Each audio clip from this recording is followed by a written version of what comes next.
तो अल्लाह का शुक्र अदा करता हूं कि उसने आपके दिलों में डाला कि हर किस्म की रुकावट के बावजूद आप इतनी तादाद में आज मीनार पाकिस्तान यहां आए और मुझे सुनने आए। और इंशाअल्लाह आज जो मैं आपसे बातें करूंगा,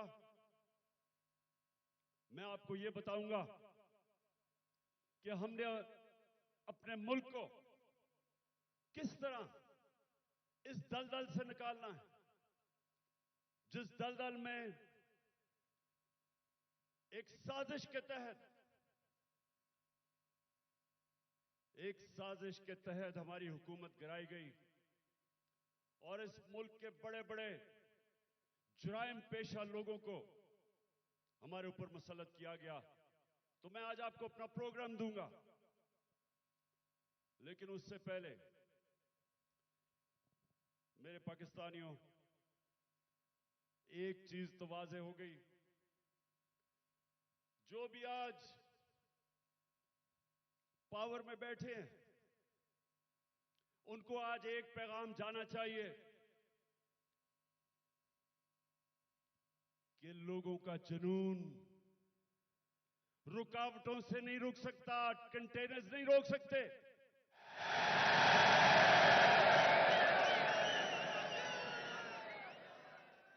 एक अंग्रेजी में एक मुहावरा है कि no force, no army can stop an idea whose time has come.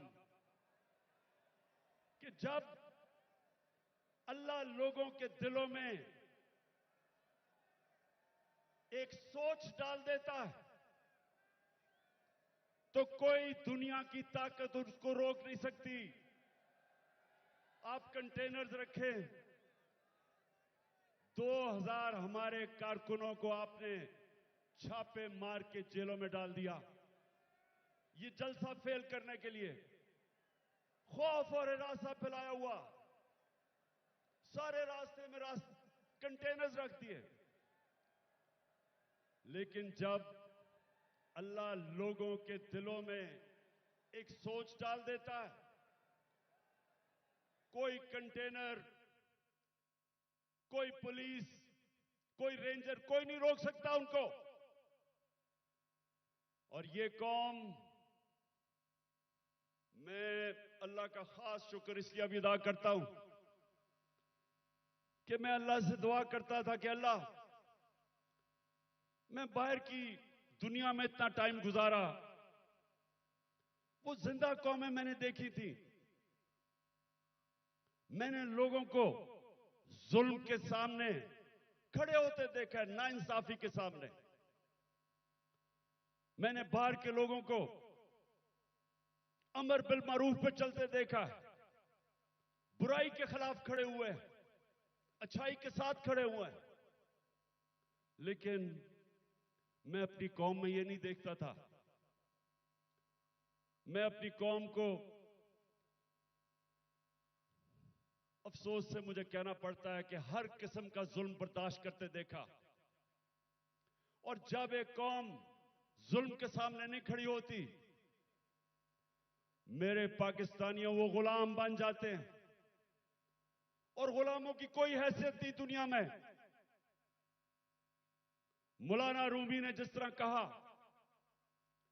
कि जब मेरे अल्लाह ने तुम्हें पर दिए हैं, क्यों चूंटियों की तरह रेंग रहे हो? क्योंकि गुलाम रेंगते हैं, आजाद इंसान ऊपर जाते हैं। इलामा इकबाल, शायद ही मुसलमान दुनिया में इस तरह का ज़हन आया हो। उनकी शायरी, उनका फलसफा, गौर से उसको अगर आप पढ़ेंगे तो एक बार बार पैगाम वो देते हैं। हिंदुस्तान के गुलामी के अंदर पिसे हुए मुसलमानों को जगा रहे थे। उनको, मुसलमानों को याद करा रहे थे कि एक वक्त तुमने दुनिया की इमामत की थी और आज तुम्हारी कोई हैसियत नहीं है। जगा रहे थे उनको, सारा वक्त मुसलमानों को समझा रहे थे कि सिर्फ आजाद इंसानों की हैसियत होती है। तो पाकिस्तानियों, हम जो 23 मार्च बनाते हैं, हम 14 अगस्त बनाते हैं, लेकिन क्या हमें समझ है कि आजादी के लिए क्यों दुनिया तरसती है? क्यों आजादी? कई गुलाम भी बड़े खुशहाल होते हैं, कई मुल्कों के ऊपर दूसरे मुल्कों ने कब्जा किया तो वहां इतनी गुर्बत भी नहीं हुई, वो मुल्क कई बेहतर भी चल पड़े। हांगकांग एक मैं मिसाल देता हूं, हांगकांग गुलामी के अंदर उनके माशी हालात तो अच्छे थे, लेकिन पाकिस्तानियों सुन लो, जब से अल्लाह ने दुनिया बनाई है हमेशा इंसान आजादी चाहता है। वो क्यों चाहता है? क्योंकि सिर्फ आजाद इंसानों की परवाज है। कभी आज तक सुना है कि किसी गुलाम इंसान ने, गुलाम ज़हनियत के इंसान ने, या किसी मुल्क जो गुलाम हो, कभी सुना है कि उसने कोई बड़ा काम किया हो? कभी सुना है कि दुनिया में उनकी कोई हैसियत हो? गुलाम अच्छे गुलाम रहते हैं। गुलामों की जिंदगी में जिल्लत है। अगर इंसान जिसको अल्लाह ने अशरफुल मखलूकात बनाया, सबसे अजीम मखलूक, तो अगर उसको अपने मुकाम की समझ नहीं है तो वो तो जानवर भी दुनिया में आते हैं, खाते पीते हैं, बच्चे पैदा करते हैं और मर जाते हैं। इंसान तो वो है जो अपना मुकाम समझता है। और इल्लामा इकबाल ने ये सोए हुए मुसलमानों को जगाने के लिए कुरान के अंदर से, आयतों के अंदर से उन्होंने शेर व शायरी की, बताया मुसलमानों को कि तुम्हारा मुकाम है कि तुम एक अजीम कौम थे, क्यों ऊपर गए और आज क्यों नीचे हो। तो पाकिस्तानियों, मैं जो आज आपसे खास पहले तो अपना प्रोग्राम देने से पहले बात क्या करना चाहता हूं। देखें, हमारा जो कलमा है ला इलाहा इल्लल्लाह, वो याद रखें। आप अल्लाह के सामने दावा कर रहे हैं कि मौला तेरे सिवा हम किसी के सामने नहीं झुकते। ये बड़ा दावा है। आप अपनी आजादी का दावा कर रहे हैं। आप अल्लाह के सामने एक बहुत बड़ा वादा कर रहे हैं, गवाही दे रहे हैं कि मौला मैं मर जाऊंगा लेकिन किसी की गुलामी सिवाय तेरे नहीं करूंगा। यह है ला इलाहा इल्लल्लाह का मतलब। और जब मेरी नजर में, मैं कोई इस्लाम का आलिम नहीं हूं, लेकिन मेरी नजर में जब एक इंसान किसी और इंसान के सामने झुकता है, जब किसी बुत की पूजा करता है, और मेरी नजर में सबसे बड़ा बुत खौफ का बुत है, जब वो खौफ की गुलामी करता है,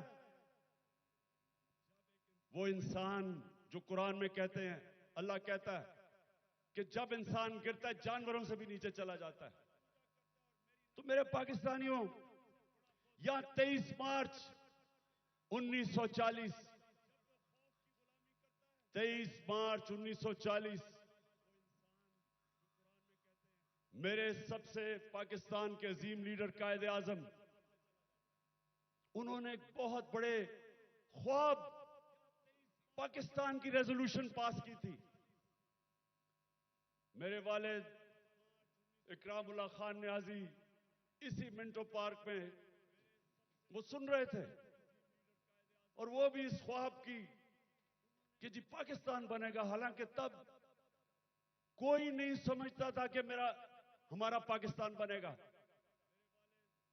कायदे आजम जब पाकिस्तान में, जब अभी पाकिस्तान नहीं बना था, जब कराची में पाकिस्तान बनने से 3 हफ्ते पहले जब वो कराची आते हैं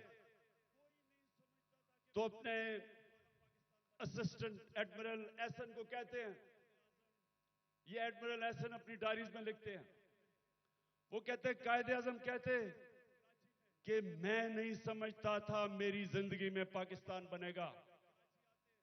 बड़ा मुश्किल था ये मुल्क बनना, बड़ा ख्वाब था। तो आज हम अपने आप से पूछें कि क्या इस पाकिस्तान के लिए ये कुर्बानियां दी थी लाखों लोगों ने? हम जब बड़े हो रहे थे तो नहर के ऊपर जिधर हम रहते थे,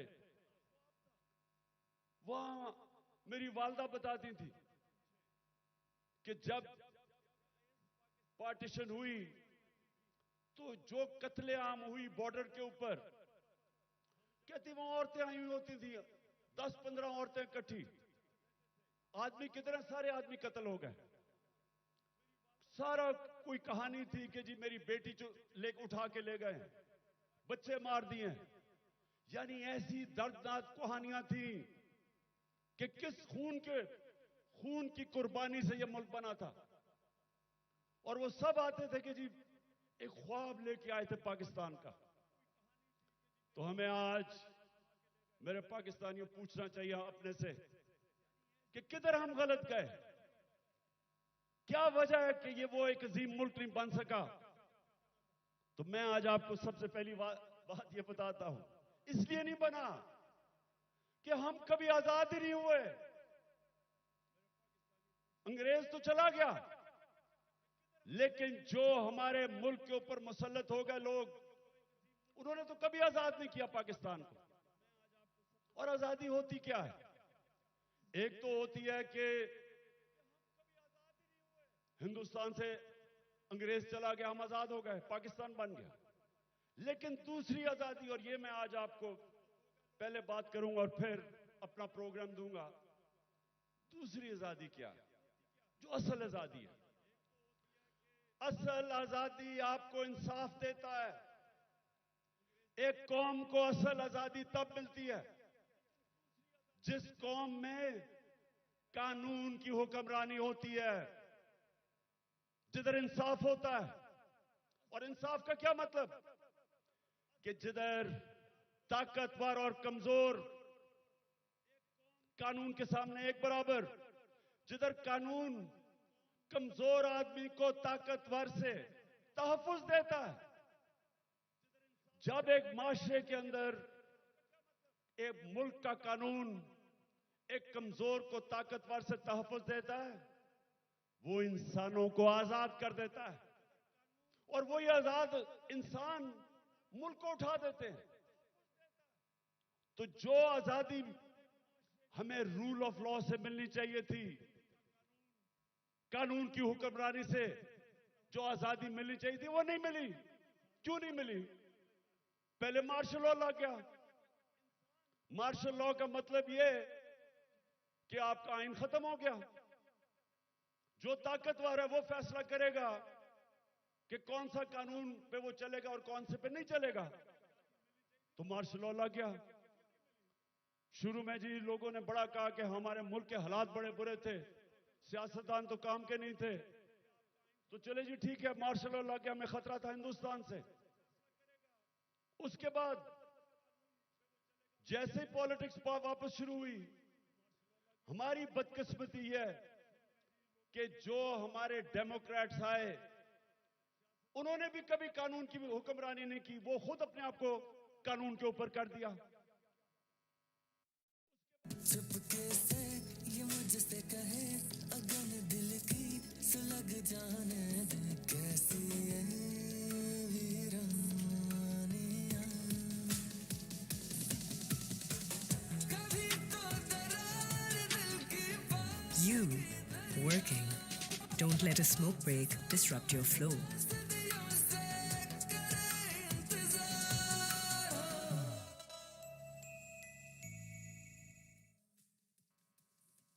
जब मार्शल लॉ आता था, कानून खत्म, आइन खत्म। लेकिन जब हमारे लोग जो डेमोक्रेट्स अपने आप को कहते थे, उन्होंने भी कानून को नहीं चलने दिया, अपने लिए एनआरओ ले लिया, बाकियों को, चोरों को बेशक पकड़ो लेकिन हम कानून से ऊपर है। तो जब कानून की हुक्मरानी नहीं आई पाकिस्तान में, लोग तो आजाद नहीं हुए। तो यहां जंगल का कानून रहा है। जो ताकतवर है वो जो मर्जी कमजोर के खिलाफ करे, वो कमजोर बेचारा बेबस है, क्योंकि मुल्क का कानून उसकी हिफाजत ही नहीं करता, और इसलिए लोग गुलाम रहते हैं। आज आप अपने पाकिस्तानी जो यहां से गए हैं बर्तानिया, जो यूरोप गए हैं, जो पाकिस्तानी मुल्क से बाहर गए हैं, उन मुल्कों में जिधर हकीकी जमहूरियत है और हकीकी आजादी है, पूछे उनसे कि क्या उनके मुल्क में कब्जा ग्रुप होता है? कब्जा ग्रुप वो होता है जो ताकतवर कमजोर की जमीन पे कब्जा करता है, और कानून बेबस होता है। जिस मुल्क के अंदर ताकतवर कमजोर के ऊपर जुल्म कर सके, उनको बनाना रिपब्लिक्स कहते हैं। और जो मुल्क खुशहाल हैं, जिधर हम कोशिश करते हैं यहां से लोग वीजा लेके जाने के लिए, वहां क्या फर्क है? उधर एक लफ्ज इस्तेमाल आजकल हो रहा है, level playing field. Level playing field का मतलब यह नहीं है कि इमरान खान के हाथ पीछे बांध लो और दूसरे को सारा इंतजामिया सारी उसकी मदद करे और तब इलेक्शन लड़ाओ। लेवल प्लेइंग फील्ड का मतलब होता है कि कमजोर और ताकतवर कानून के सामने बराबर। इसलिए वो माशरे खुशहाल हैं। हमारा मसला क्या है? हमारा मसला ये है कि हमारी बदकिस्मती है। बेचारे गांव के अंदर जाओ, आदमी थाना कचहरी पटवारी वो ठोकरें खाता फिरता है। इंग्लैंड के अंदर, यूरोप में क्यों नहीं थाना कचहरी पटवारी? वहां क्यों नहीं है? क्योंकि इंसाफ है।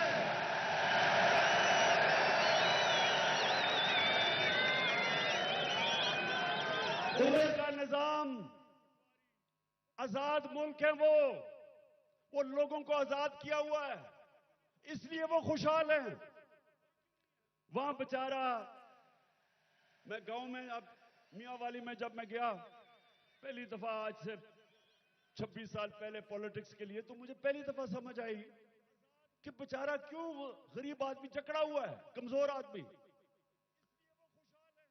उसके घर चोरी हो, ताकतवर चोरी करवा दे, उसी के ऊपर पर्चा कर दे पुलिस, वो बेचारा ठोकरें खाता फिर रहा है। आजकल तो मैं अदालतों में जा रहा हूं, तो मेरे ऊपर, आपको पता है या नहीं कि मेरी क्या करूं, सेंचुरी तो हो गई है मेरी, अब मैं 150 पे जा रहा हूं। 145 हो गई। तो बेचारे, अब मैं देखता हूं कि शुक्र अल्लाह ने मुझे कम से कम वकील दिए, मेरी पार्टी के वकील हैं जो साथ जाते हैं। वो बेचारा गरीब आदमी क्या करे? उसके ऊपर आप केस डाल दें, वो दहशतगर्दी का केस, 40 दहशतगर्दी के केस है मेरे ऊपर, 40।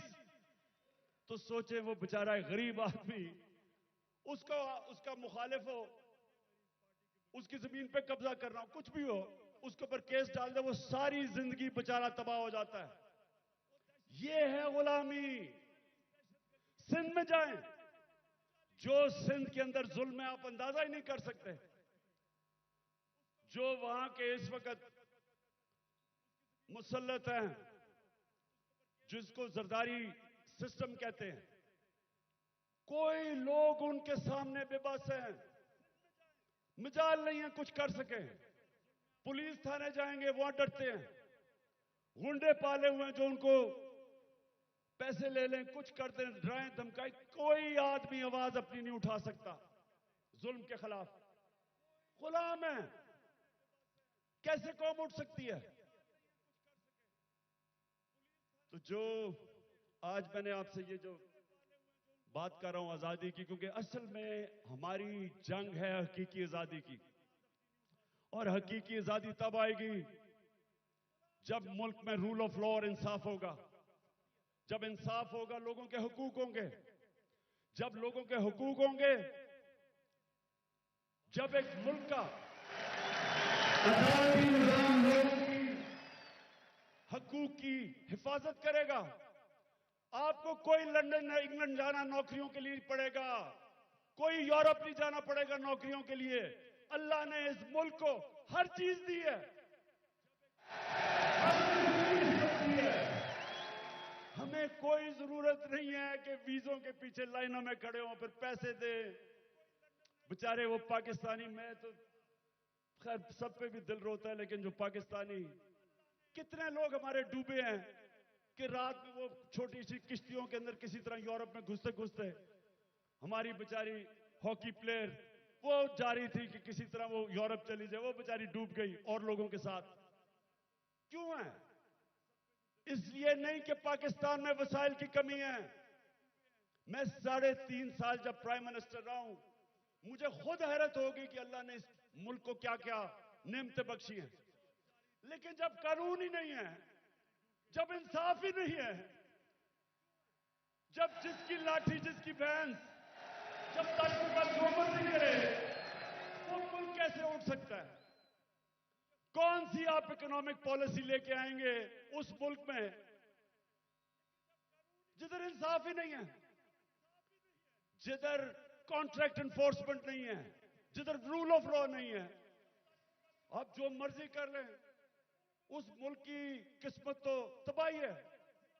इसीलिए हजरत अली ने फरमाया था कि कुफर का निजाम चल जाएगा, लेकिन जुल्म का निजाम नहीं चल सकता। टोस्ट का नया फ्रेंड ऑलपर्स चीज, जो लाया अपने हर स्लाइस में एक ग्लास ऑलपर्स दूध की जान। टेस्टी बड़ी है ऑलपर्स चीज, ग़िज़ाएं भरी है ऑलपर्स चीज। स्टोरी में फिर क्या हुआ? फिर टोस्ट और तुम दोनों ने बनाई जान।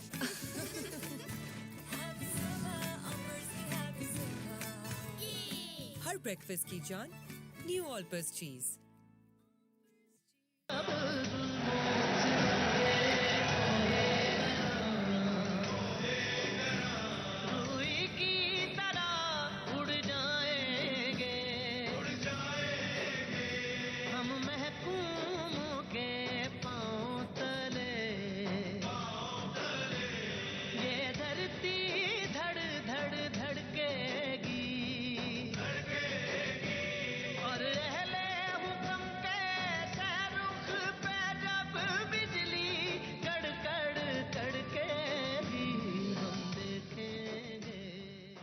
अच्छा मेरे पाकिस्तानियों, मैं एक तारीख का तालिब इल्म हूं।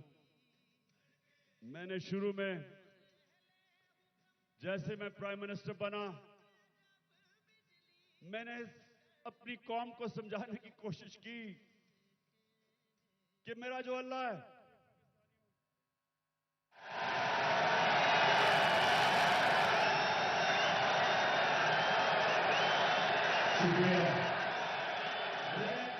समझाया कि मेरा जो मौला है, उसका कुरान में कहता है कि एक इंसान उसका हबीब है, वो मेरे नबी सल्लल्लाहु अलैहि वसल्लम है।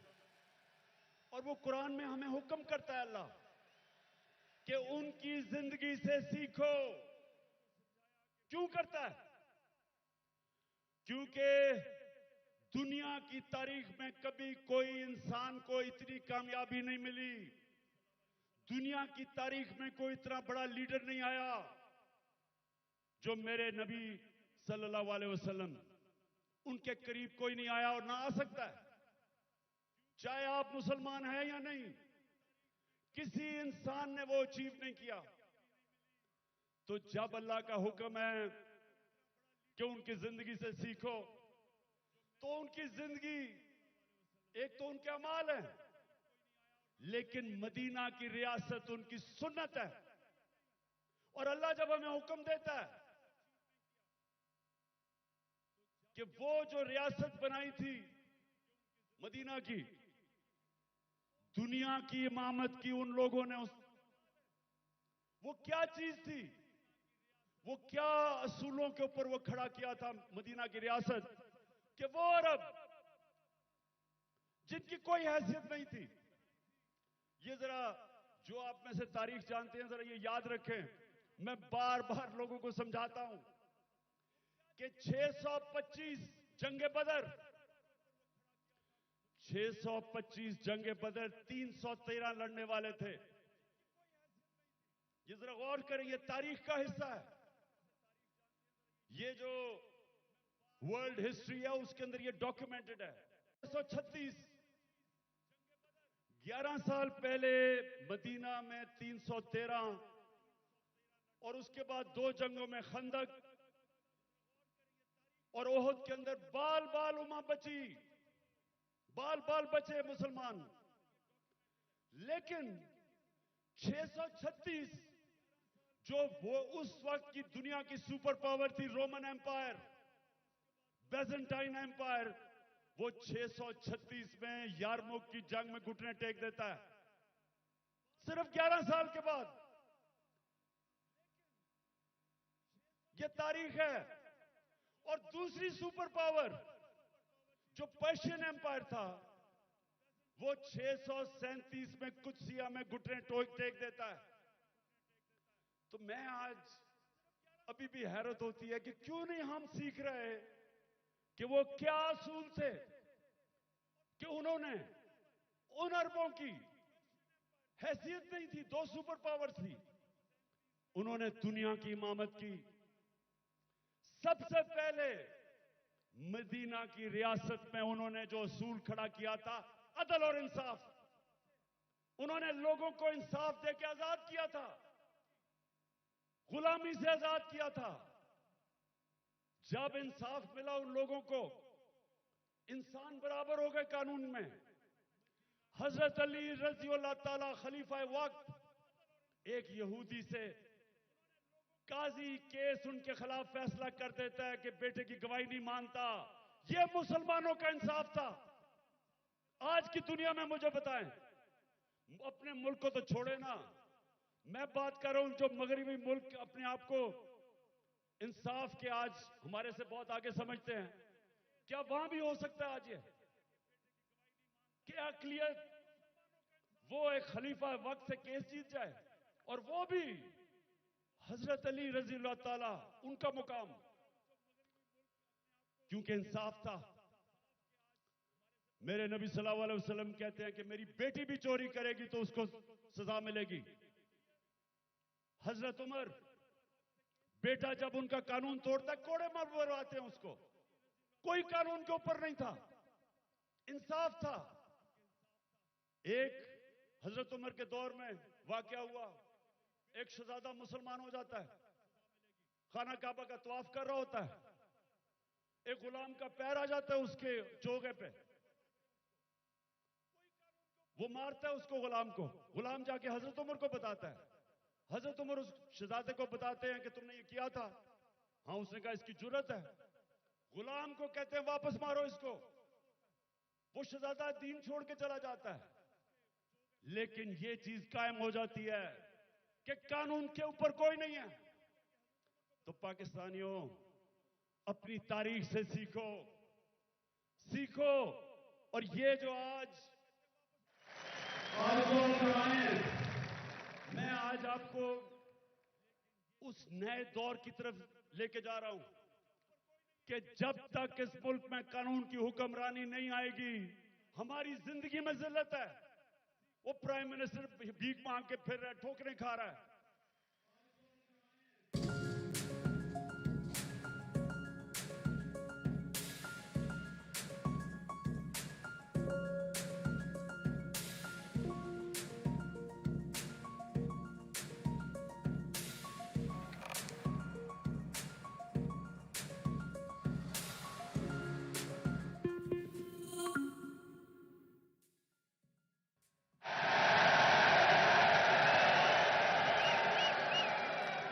जनरल बाजवा का बयान आ गया है कि 40 मिनट में इसको बुरा भला कहता था, चुप करके शहबाज शरीफ मेरी बात सुनता था। अब ये होता है कि जब डिक्की में घुस के आप प्राइम मिनिस्टर बनने की कोशिश करें। बहरहाल मैं आगे आपको बताता हूं। देखिए, आप सुने मेरी बात। देखिए, आप हिंदुस्तान की तारीख देखें। जब दिल्ली की सल्तनत थी 350 साल, जो हुक्मरान जिसके दौर में इंसाफ था वहां खुशहाली थी, जो जालिम था वहां कैद भी पड़े। तारीख उठा के देख ले। जब शेर शाह सूरी जो हिंदुस्तान का बहुत ही अजीम लीडर था, वो कैसे ऊपर आया था? उसके बाप की एक जागीर थी, उसको कहा वो जागीर संभालो। बिहार के अंदर उसने जागीर को एक मिसाल बना दिया। कैसे?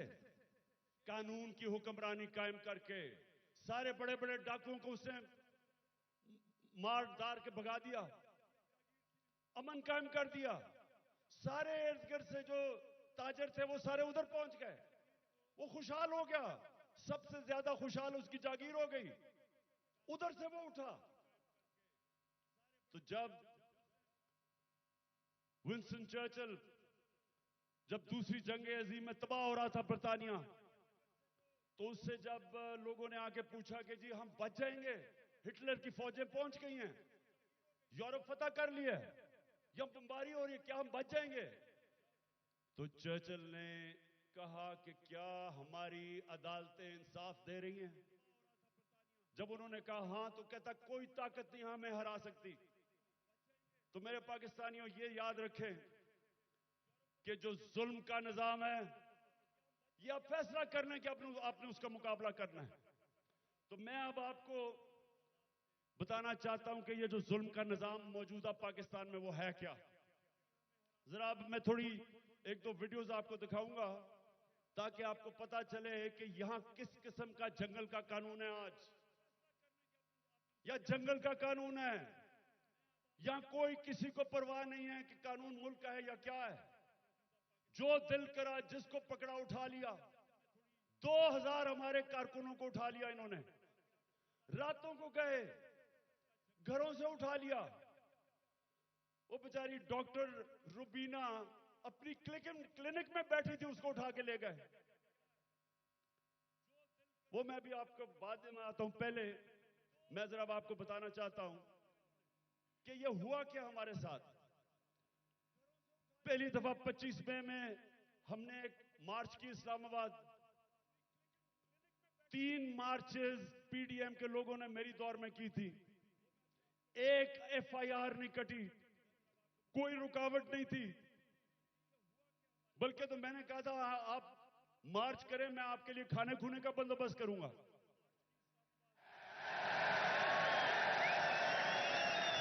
और मुझे बेचारे बिलावल पे बड़ा अफसोस था, वो मुझे डर था रोई ना पड़े, तो मैंने कहा मैं तुम्हारे लिए खाने का बंदोबस्त कर दूंगा।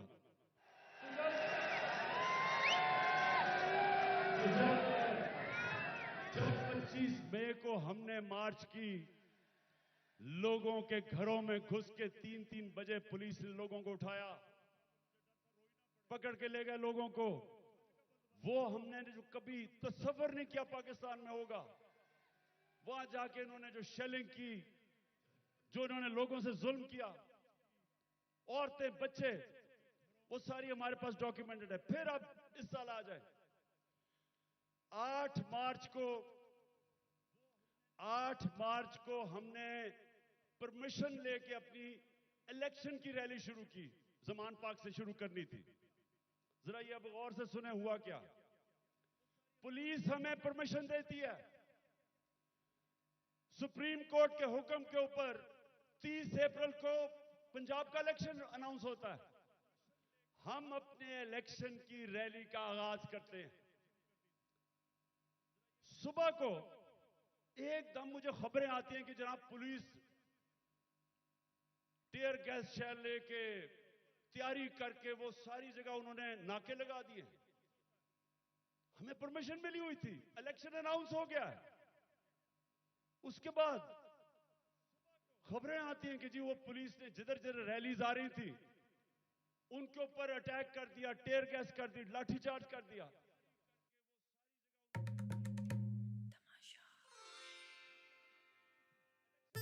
Baby, you still don't tell me how to come to Europe. Pinky, क्या हुआ? यार आधे घंटे के लिए सबके वाईफाई डिस्कनेक्ट कर दो, मेरी मीटिंग चल रही है। फर्ज करें आपके पास कहीं से 25 से 30 लाख रुपए आ जाए तो आप क्या करेंगी? अरे अब्बा गांव से कट्टे उठा लेते हैं, ईद पे डबल में बेच देंगे, मुनाफा ही मुनाफा। तुमने कहा था एक भैंस के 1 लाख होंगे, क्या अचानक से 3 लाख कैसे हो गए? अबे तो अंकल महंगाई भी तो अचानक हुई है। गौरव पता है आपको कहाँ गया? सीधा सीधा एक प्लाट ले लो, 2 साल के अंदर पैसे बाहर आ जाए। डायपर का कारोबार कर लें, जंग हो यामन, ना बच्चे पैदा होना बंद होंगे, ना उनका आगे ना मुझना। मिल गया, अब्बा को नल्ली मिल गई। अरे बिजनेस का आइडिया मिल गया।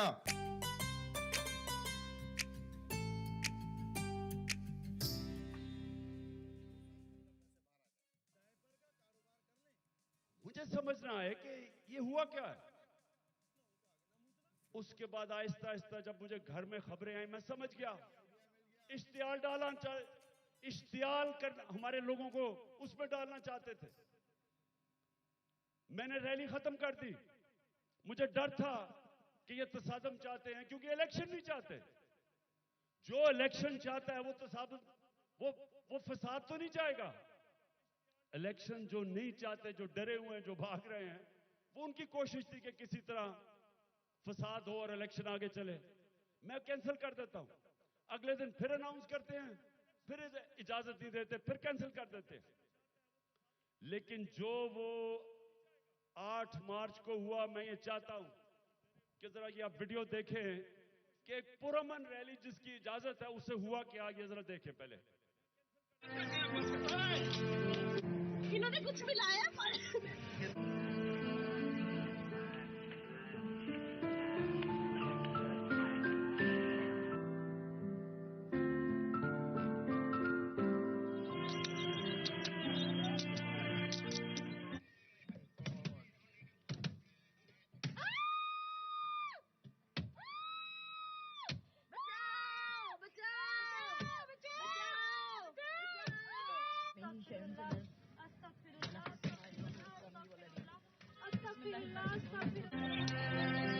गाड़ी तोड़ी है, मेरे कपड़े फाड़े हैं।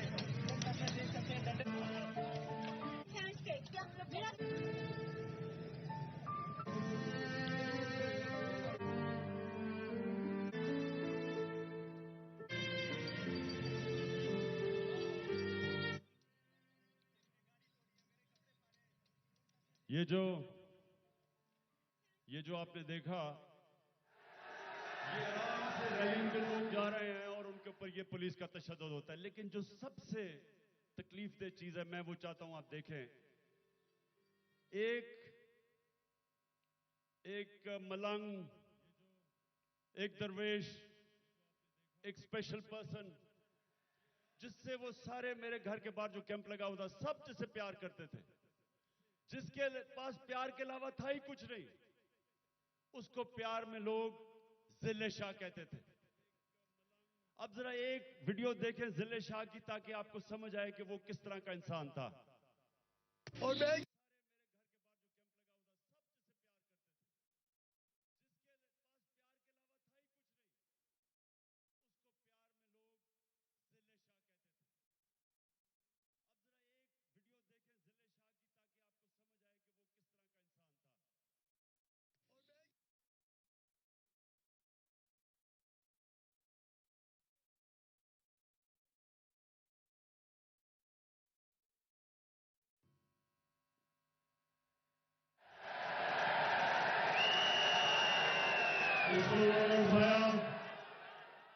और लोगों को भी पकड़ा, इसको उठाया। और मेरे ख्याल में इन दरिंदों को समझ नहीं आई कि वो स्पेशल चाइल्ड है। इन्होंने उसको मारा होगा, उसने आगे से इस तरह की बातें, क्योंकि उसके पास तो वो तो एक जुनूनी आदमी था, अपनी दुनिया में रहने वाला। इन्होंने उसके ऊपर तशद्दुद किया। पोस्टमार्टम रिपोर्ट के मुताबिक 26 जगह इन्होंने उसको तशद्दुद किया और उसको मारा। उसके जो जख्म थे वो सारे सोशल मीडिया पे थे। और जिले शाह को इन्होंने मार के सड़क के किनारे फेंक दिया। और ये बेगैरतों ने सिर्फ ये नहीं किया, उसका कत्ल का केस मेरे पे डाल दिया कि इमरान खान ने कत्ल कर दिया। और ये मैं पाकिस्तानियों को बताऊं, किसी आजाद मुल्क में ये नहीं हो सकता। ये सिर्फ गुलाम मुल्कों में होता है, जिधर उनको उस मुल्क का कानून जिनकी हिफाजत नहीं करता, ताकतवर ऐसी हरकतें करता है। ये सारे पाकिस्तान में आज कमजोर लोगों से होता है, उन पे जुल्म भी होता है और पर्चे भी उन पे कटते हैं। ये जिले शाह को जिस बेदर्दी से इन्होंने कत्ल किया, मेरे पाकिस्तानियों, मैं तो अल्लाह के सामने ये वादा कर बैठा हूं कि अल्लाह मुझे जिंदगी दे, जिन्होंने इसको कत्ल किया था, इनको इस मुल्क में कानून के तहत, वैसे नहीं, दिल तो मेरा करता है वैसे ही इनको बंदोबस्त करूं, लेकिन कानून के तहत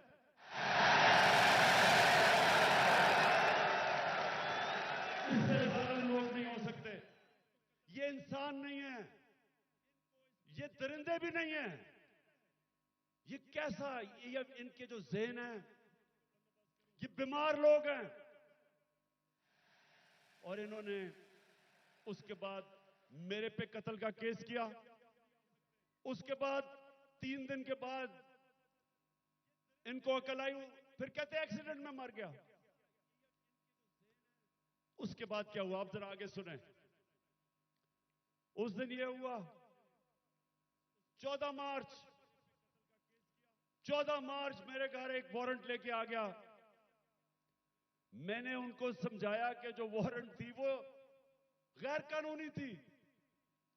मेरे पास बेल थी 18 मार्च की, जो मैंने पहले ही फैसला किया था कि मैंने इस्लामाबाद जाना है अदालत में। तो मैं तो पहले ही जा रहा था, पुलिस आ गई, जी आपको इस्लामाबाद लेके जाना है। मैंने श्योरिटी बॉन्ड दिया वकील ने। अगर कानून कहता है श्योरिटी बॉन्ड दे दो तो पुलिस आपको अरेस्ट नहीं कर सकती। श्योरिटी बॉन्ड के मैं पहले ही 18 को अदालत में पेश हो रहा हूं। इन्होंने मेरा श्योरिटी बॉन्ड नहीं लिया। 3 तरफ से जुबान पाक के ऊपर हमला हो गया। रेंजर्स, पुलिस, 3 तरफ से हमला। जिस तरह पता नहीं इमरान खान को कितना बड़ा दहशतगर्द था। सारा टीयर गैस शेलिंग इन्होंने वो चलाई, वो वाटर कैनन जिसके अंदर केमिकल था। फिर इन्होंने बंदूकें चलाई, पैलेट गन चलाई। मैं सिर्फ ये अब आपको दूं, जो उस दिन हमारे साथ हुआ, मुझे पहली दफा पता चला पाकिस्तानियों कि फलस्तीन के लोगों के ऊपर इजराइल क्या करता है, कि कश्मीर के लोगों के ऊपर हिंदुस्तान क्या करता है। मुझे ऐसे एहसास हुआ कि क्या जुल्म हो सकता है अगर आपकी रियासत आपके ऊपर हमला कर दे। हुआ जिस तरह इन्होंने अटैक किया और हमारे ऊपर पर्चे काट दिए। पानी फेंका गया है।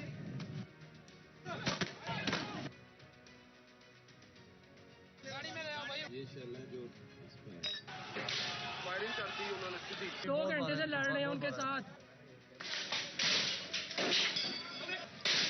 इन लोगों ने मुझे जो ना पकड़ के मुझे जो ना इतना मारे। गोली हम पे चल रही थी, ये देखो जी। ये वो जगह है जहाँ पे पुलिस ने जो बुलेट फायर की हैं वो लगे हैं। सीधे चल मारे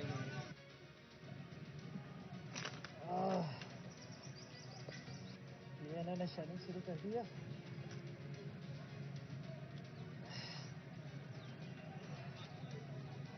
और ये अंदर आग लग गई है। ये बचे। आज अगर आप फ्रांस में देखें, वहां लोग मुजाहरे कर रहे हैं पेंशन्स के ऊपर। कभी आपने टीवी के ऊपर देखा वो चीजें भी जला रहे हैं, वो गाड़ियां भी जला रहे हैं। कभी आपने देखा कि पुलिस उनके ऊपर फायरिंग कर रही है या रेंजर्स? कभी आपने देखा कि उनको लोगों को अगवा करके लेके जा रहे हैं?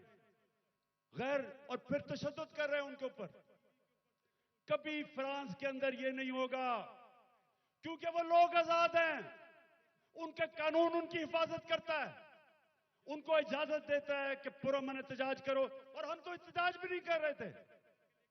लोग क्यों मेरे घर के बाहर आए?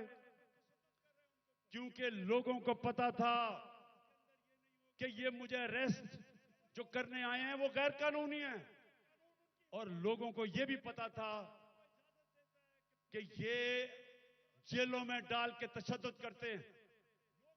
सारे लोगों को पता था कि जो आजम स्वाति से क्या किया, जेल में डाल के कपड़े उतारे, तशद्दुद किया एक 75 साल आदमी को। कोई शर्म नहीं इनको आई। क्या पाकिस्तान का आईन राइट टू डिग्निटी देता है? किसी को इजाजत नहीं देता कि किसी को नंगा करके उसको जलील करो, उसकी वीडियो बनाओ। उससे पहले शहबाज गिल, उसको उठा के ले गए, 2 दिन उसको पकड़ के उल्टा लटकाया, उसको नंगा किया, उसके ऊपर हर किस्म का तशद्दुद किया। फिर सोशल मीडिया के लड़कों को पकड़ के ले गए। कितने लड़कों को लेके गए, उनके ऊपर यही उन्होंने किया। पता नहीं इन बेगैरतों को नंगा करने का क्या शौक है। विदायत का है तोहफा, हैप्पी सुबह ऑफर्स की हैप्पी सुबह, हैप्पी सुबह ऑफर्स की हैप्पी सुबह। बनाओ हर सुबह ऑफर्स हैप्पी सुबह।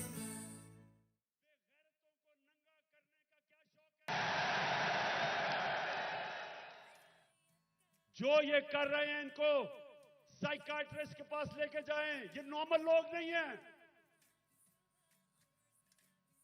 ये ज़हनी मरीज हैं। बच्चों को जाकर नंगा करके उनकी तस्वीरें उनको डरा धमका देते हैं। और लोगों को सब जो मेरे घर के बाहर क्यों लोग आए? लोग इसलिए आए कि लोगों को पता ये बदनीयत लोग हैं। ये जो फैसले कर रहे हैं कि उसको पकड़ के लेके जाओ, जब पता था कि मेरी बेल है और गैर कानूनी चीज पे कोई केस मेरे ऊपर नहीं है, हर दूसरे दिन कोई नया केस आ जाता है। क्या कौम 50 साल से मुझे जानती है? क्या कौम मानेगी कि इमरान खान दहशतगर्द है? 40 दहशतगर्दी के केस है, कत्ल का केस है, दीन मजहब का केस है, तौहीन मजहब का, गद्दारी का केस है। जो लोग इस मुल्क से पैसा लूट के बाहर गए वो तो फैसले कर रहे हैं आज। जिन लोगों ने फौज के खिलाफ वो मेमो गेट के अंदर जरदारी ने जो अमेरिकनों को कहा कि हमारी फौज से बचा लो, वो आज फैसले कर रहा है मुल्क के। उधर नवाज शरीफ जिसने डॉन लीग्स के अंदर जो उसने अपनी फौज की शिकायतें कर रहे हैं हिंदुस्तान को, वो आज फैसले कर रहा है।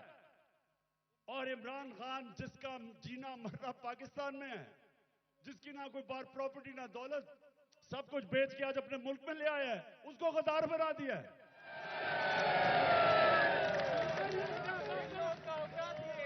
तो लोगों ने, और मैं आपको एक और वाकया बताऊं, इतनी 26 घंटे मेरे घर के ऊपर हमले हुए, आखिर में इतनी टेयर गैसिंग की, रेंजर्स आ गए, 72 बंद गाड़ी ले आए मेरे घर के बाहर, आर्मड कार, कि पता नहीं कलभूषण से भी ज्यादा बड़ा कोई गद्दार बैठा हुआ है वहां।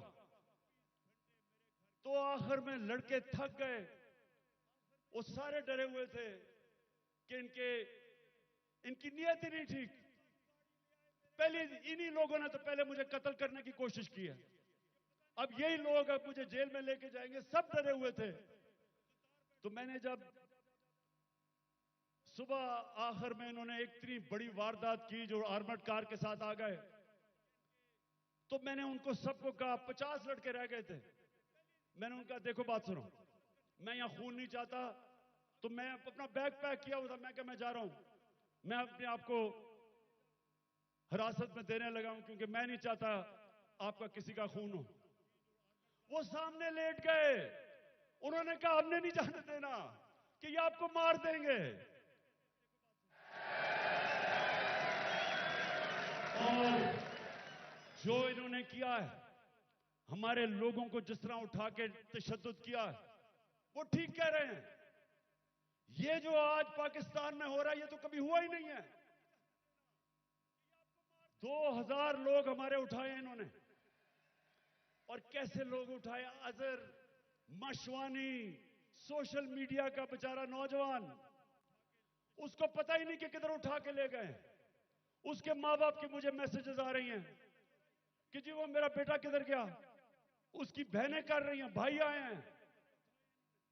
उसको हसान न्याजी, मेरा भांजा, इंग्लैंड से बैरिस्टर बन के आया कि जी मैं पाकिस्तान की खिदमत करूंगा।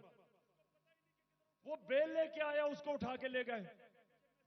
और क्योंकि वो मेरा भांजा था, उसके ऊपर उन्होंने तशद्दुद किया। वही उन्होंने जो किया कि उसको जलील करने के लिए जो सबसे करते हैं बेगैरत लोग, कि शर्म नहीं आती कि आप उनके कपड़े उतारें और आप उनको जलील करें। जलील तो आप हैं। अल्लाह कभी जलील नहीं होने देता किसी को। उसके हाथ में इज्जत और जिल्लत है।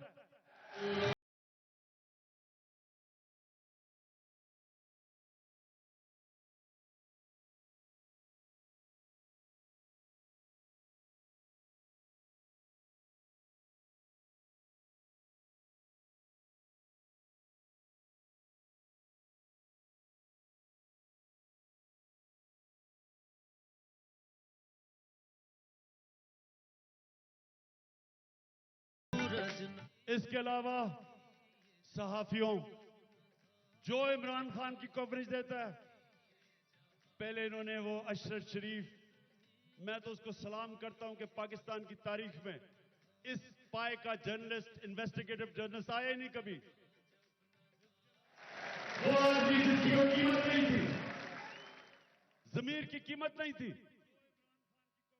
खौफ को काबू पा चुका था। धमकियों के बावजूद वो खड़ा था राय हक पे। मुल्क से बाहर गया, कत्ल करवा दिया। साबर शाकर मुल्क से बाहर है। डॉक्टर पीरजादा वो मुल्क से बाहर है। जो आदमी इमरान खान की कोई पॉजिटिव चीज, उसके पीछे पड़ जाते हैं। बोल चैनल, उसके सरबराह को पकड़ के जेल में डाला, तशद्दुद किया। ARY के ऊपर पूरा जोर लगाया हुआ कि इमरान खान को ना दिखाओ। सिर्फ जो इनके बिके हुए पालतू चैनल्स, उनको सारा वो चले, जो प्रोपेगेंडा इमरान खान, वो ठीक है। लेकिन जो थोड़ी पब्लिसिटी देते, जो सहाफी, सोशल मीडिया, उनके पीछे पड़ जाते हैं।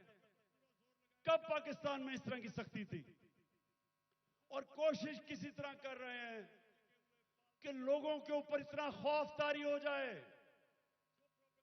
लोग इतना डर जाएं कि लोग इन जालिमों को कबूल कर लें। तो मेरा आज अपनी सारी कौम को पैगाम है ये कि देखें, ये जो खौफ है, मैं जो नजर देख रहा हूं अपने मुल्क में, उन्होंने आज भी कहा कि जी दहशतगर्दी होगी, सिक्योरिटी। मैं देख रहा हूं इतनी ख्वातीन आई हुई है, उसके बावजूद, क्योंकि खौफ के ऊपर काबू पा लिया है, कौम आजाद हो रही है। और ये कौम जिस तरफ अब निकल गई है, कोई लोग जो ऊपर समझता है कि इनको गुलाम बना सकता है, उसको गलतफहमी में नहीं रहना चाहिए। ये अब वो कौम, और इंशाल्लाह उस रास्ते पर निकल गई है जो एक बड़ा अजीम ख्वाब पाकिस्तान का था। पाकिस्तान का अजीम ख्वाब सिर्फ आजाद पाकिस्तानी बना सकते हैं, गुलाम नहीं बना सकते।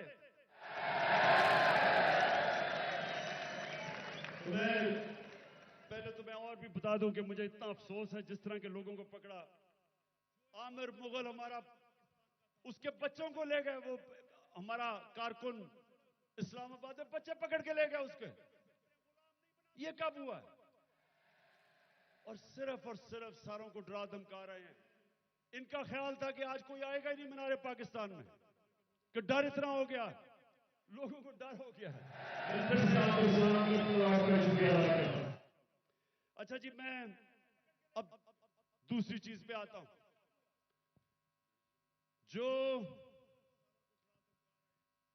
जो इन्होंने, अच्छा मुझे जब बुलाया इस्लामाबाद, अच्छा उससे पहले मैं बताऊं कि मैं जब इस्लामाबाद जाना था 18 तारीख को, इन सबको पता था कि मैं पहले अदालत में गया था। उससे पहले 17 की शाम को अदालत ने मुझे कहा था कि अब कोई पंजाब पुलिस आपके घर कुछ नहीं करेगी। उन्होंने कहा कि सर्च वारंट अगर उन्होंने लेना है तो एक एसपी का नाम लिया और एक हमारा उस वक्त शिबली फराज थे, उन दोनों के होते हुए वो मेरे घर में आके देखेंगे। उन्होंने कहा जी कोई पता नहीं कोई असला है वहां। मैं जाता हूं इस्लामाबाद। जब इस्लामाबाद के टोल प्लाजा पे पहुंचता हूं तो पता चलता है कि मेरे घर के ऊपर दरवाजा तोड़ के कोई 50 पुलिस वाले घुस जाते हैं। अकेली बेचारी बुशरा बेगम घर पे, अकेली 3-4 मुलाजिम के साथ, और वो घर पे घुसते हैं, सारे घर के ऊपर छतों पे घर को जो चीज आती है लूट लेते हैं। और वो जो बेचारे 5-6 मुलाजिम थे उनको जिस बेदर्दी से मारते, मैं सिर्फ चाहता हूं कि एक दफा देखें कि ये इन्होंने एक आदमी छोड़ें कि इमरान एक्स प्राइम मिनिस्टर या लोग जानते हैं, किसी भी बाइज्जत किसी भी घर में अगर पता हो कि खामद घर नहीं है, बीवी एक दीनदार खातून पर्दादार, सोचें कि उसके घर में कभी ये आज तक पाकिस्तान में हुआ है?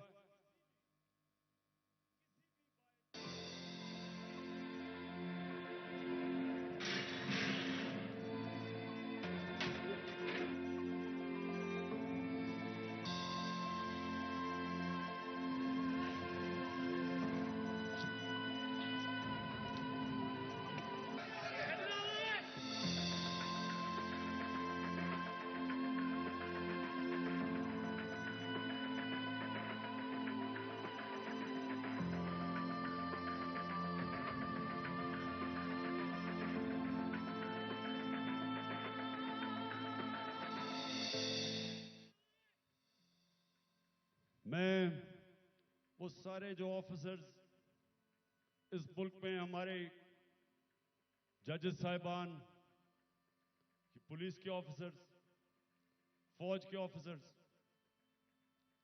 पाकिस्तानी अपने, मैं सबसे एक सवाल पूछता हूं कि आपके घर में अगर ये होता तो आप क्या तकलीफ होती? आपको होती या नहीं होती? अगर आप में गैरत हो और आपकी बीवी बेचारी अकेली घर हो और उसमें इस तरह के, और ये इंसान नहीं है, वो बेचारे 5-6 नौकरों को उठा उठा के मारा, जिस तरह किसी का बाजू तोड़ दिया, एक को बेचारे खसामे को पकड़ के जेल में ले गए हैं। ये किस मुल्क में होता है? ये किसी आजाद मुल्क में नहीं हो सकता। जिन मुल्कों के अंदर कानून होता है, इंसाफ होता है, किसी पुलिस की जरूरत नहीं है ये करने की। तो अगर ये मेरे घर पे कर सकते हैं, किसी के घर पे भी ये इस तरह अटैक कर सकते हैं। इसका मतलब कि या तो जंगल का कानून है, अगर आपके पास ज्यादा ताकत है आप कुछ भी कर दें।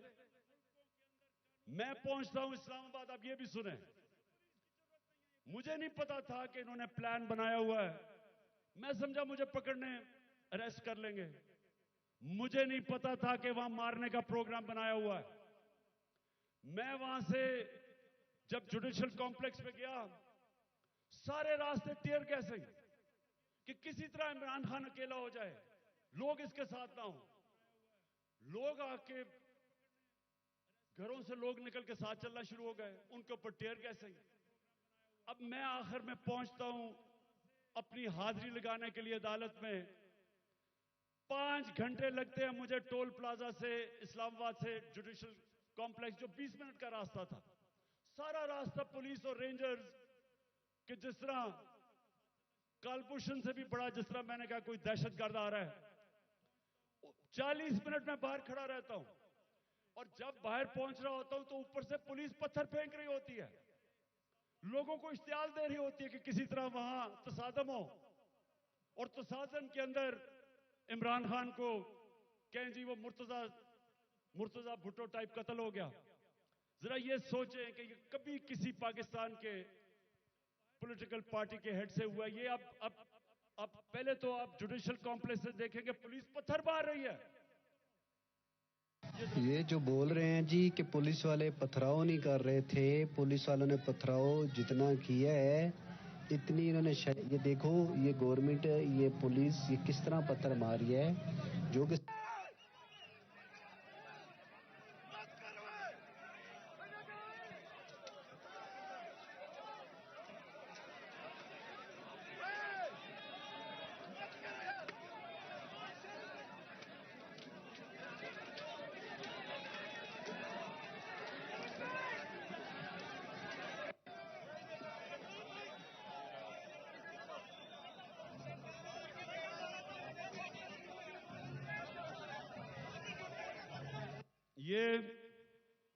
अब ये पहले पथराव कर रहे हैं, नीचे लोगों को इन्होंने इश्तियाल में डाला, और फिर मैं जब गाड़ी दरवाजा खोलता हूं तो सामने, आपके सामने, वो गाड़ी के सामने पुलिस देखे और वो मारना शुरू कर देती है। और फिर हमारा एक पीटीआई का एक कारकुन आता है मेरी गाड़ी में, और वो अंदर से आता है, कहता है जल्दी से निकलें, यहां अंदर सारा नामालूम अफराद कब्जा करके बैठे हुए हैं, सीटीडी की वर्दियों में वो हैं, और उनका कोई और, उनके अज़ाइम कुछ और हैं, और अल्लाह बचाने वाला है कि हम बिल्कुल ठीक टाइम पे वहां से निकलते हैं। जब निकलते हैं तो आईजी इस्लामाबाद पुलिस वालों को गालियां निकालते, तुमने निकलने क्यों दिया। ये हो रहा है आज मेरे साथ। वापस आता हूं, पता चलता है जी एक और ऑपरेशन की तैयारी हो गई है। 1000 रेंजर तैयार बैठे हुए हैं, क्योंकि पुलिस अब झिझक रही है ज़मान पाक पे अटैक करने के लिए, तो 1000 रेंजर तैयार किए हुए हैं ज़मान पाक को फतह करने के लिए। तो वो मुझे पता चलता है, मैं टीवी पे आके लोगों को बताता हूं प्लान क्या है। प्लान तो मुझे अंदर से पता चलता है। जिस तरह जब मुझे कत्ल करने लगे थे तो मैंने 1.5 महीना पहले सारी कौम को बताया था कि इन्हें दीनी इंतहा पसंद के नाम पे वारदात करनी है, और वही हुआ। तो फिर मुझे तो अंदर से इंफॉर्मेशन थी कि इन्होंने क्या करना था। तो बहरहाल अब मैं आगे चलता हूं।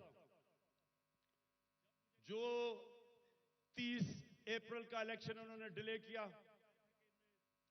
ये कौम जरा गौर से सुन लो। अब ये जो मुल्क में अब जंगल का कानून आ रहा है, और तकरीबन आ गया, ये जो इन्होंने किया है कि जब आइन कहता है कि 90 दिन में इलेक्शन होगा, जब पाकिस्तान का सुप्रीम कोर्ट कहता है कि 30 अप्रैल को पंजाब का इलेक्शन है, तो किस मुंह से इलेक्शन कमीशन ने कहा कि जी अक्टूबर में इलेक्शन होगा। हमारे पास जी कहते पैसे नहीं है। चेज वैल्यू के साथ अब जीतो बाइक रोजाना।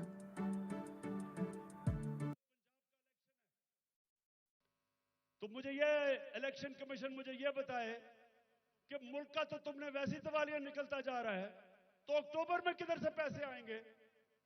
तो इसका मतलब तो इलेक्शन होंगे नहीं। कभी इस तरह का सुना है किसी महज़ब माशरे में कि आइन कह रहा है कि इलेक्शन होंगे और ये कहते पैसे नहीं है जी इसलिए इलेक्शन नहीं। झूठ बोला कि जी आईएमएफ कह रहा है। आईएमएफ ने तस्दीक की कि हम नहीं कह रहे। तो कोशिश क्या है इनकी, इलेक्शन से भागो। अगर आइन तोड़ना पड़ता तो तोड़ो, किसी तरह इमरान खान इलेक्शन के में जीत के इक्तदार में ना आ जाए, बस ये 1 पॉइंट एजेंडा है। उसके लिए हम अदालत में जा चुके हैं और मैं आज सारे पाकिस्तान की लीगल कम्युनिटी को यहां से अपील कर रहा हूं कि ये वो वक्त आ गया कि आज आपने स्टैंड ना लिया, अगर आज आप आइन के साथ ना खड़े हुए तो उसके बाद मुल्क में कानून खत्म। जो ताकतवर चाहेगा वही कानून होगा। जब वो फैसला करेगा कि इलेक्शन है तो तब इलेक्शन होगा। तो पाकिस्तानियों, हमने सबने पाकिस्तान के सुप्रीम कोर्ट के साथ खड़ा होना है, हमने पाकिस्तान के आइन के साथ खड़े होना है। मुझे सारे हाथ खड़ा करके बताएं कि आप खड़े होंगे पाकिस्तान की आइन के साथ, सुप्रीम कोर्ट के साथ। पाकिस्तान के सुप्रीम कोर्ट के साथ खड़ा होना है, हमने पाकिस्तान के आइन के साथ खड़े होना है। मुझे सारे हाथ खड़ा करके बताएं कि आप खड़े होंगे पाकिस्तान की आइन के साथ, अब मैं सिर्फ माइशत के ऊपर 2-3 चीजें कहना चाहता हूं, क्योंकि 6 लोग आटे की लाइनों पे खड़े होकर बेचारे जान बहाक हो गए। मैं सबसे पहले सवाल पूछता हूं कि अगर आपने आटा बांटना है तो क्या यह तरीका है कि इस तरह लोगों को जलील खड़ा करके, जिल्लत देके कभी इस तरह भी आटा बांटा जाता है? हमने अपने एहसास प्रोग्राम में 14,000 रुपया जो स्टाइपेंड दिया था गरीब लोगों को, स्कूलों के अंदर बुलाया, मुहज़्ज़ब तरीके से बिठाया, उनको आराम से इज्जत से पैसे दिए, इस तरह जलील नहीं किया।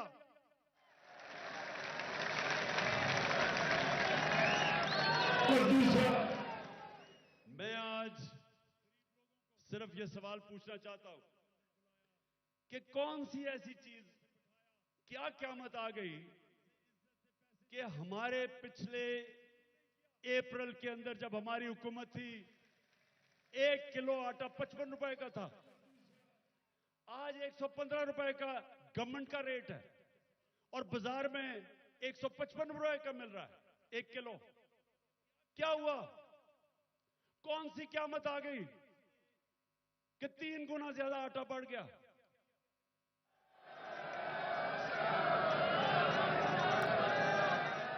जनरल बाजवा वो आजकल इंटरव्यू देते हैं, तो एक इंटरव्यू में कहा उसने कहा इमरान खान बड़ा खतरनाक था पाकिस्तान के लिए, शायद इसलिए उसने हटाया और इनको ले आया। तो मैं उससे पूछता हूं कि आज जरा मुझे ये सिर्फ इन सवालों का जवाब दे दे कि आज,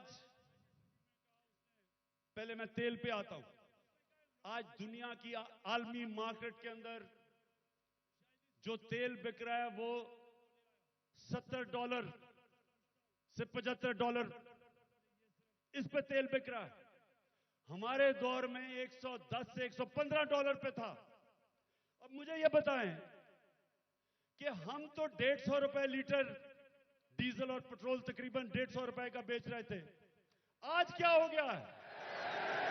आज मुझे बताएं कि 293 रुपए का डीजल और 272 रुपए का पेट्रोल, तो दुनिया में तो तेल तकरीबन आधा हो गया है। तो हमें यह समझाएं कि आटा भी उस मानों पे। आज जो पाकिस्तान की जो हर हफ्ते वीक ऑन वीक जो कहते हैं एसपीआई, जो महंगाई है वो 47% पे पहुंच गई है। सारे पाकिस्तान के महंगाई के रिकॉर्ड टूट गए। हिंदुस्तान, जब हमारी हुकूमत थी तो हिंदुस्तान में महंगाई 5.5% थी, पाकिस्तान में 10% के करीब थी। तो आज ये बताएं कि हिंदुस्तान में तो महंगाई गई है 6.5% और पाकिस्तान में पहुंच गई है 31%। 3 गुना ज्यादा महंगाई हो गई है। तो लोगों से पूछे, तनख्वाहदार से पूछे कि उनके ऊपर क्या हुआ। हम जब थे डॉलर, पिछली मार्च में जब इन्होंने नो कॉन्फिडेंस किया था तो डॉलर कितना था? 178 रुपए का। आज पहुंच गया 283 रुपए का। यानी अगर आपके बैंक में पिछली मार्च अप्रैल में आपका 100 रुपया था तो वो 65 रुपया रह गया। वो जो 100 रुपया था वो सिर्फ आज 65 रुपए की चीजें खरीद सकता है। तो मैं बाजवा से पूछता हूं कि मैं तो बड़ा खतरनाक था, तो ये बताएं कि ये किसको ऊपर बैठा दिया है कि पाकिस्तान घुटनों पे पहुंच गया है।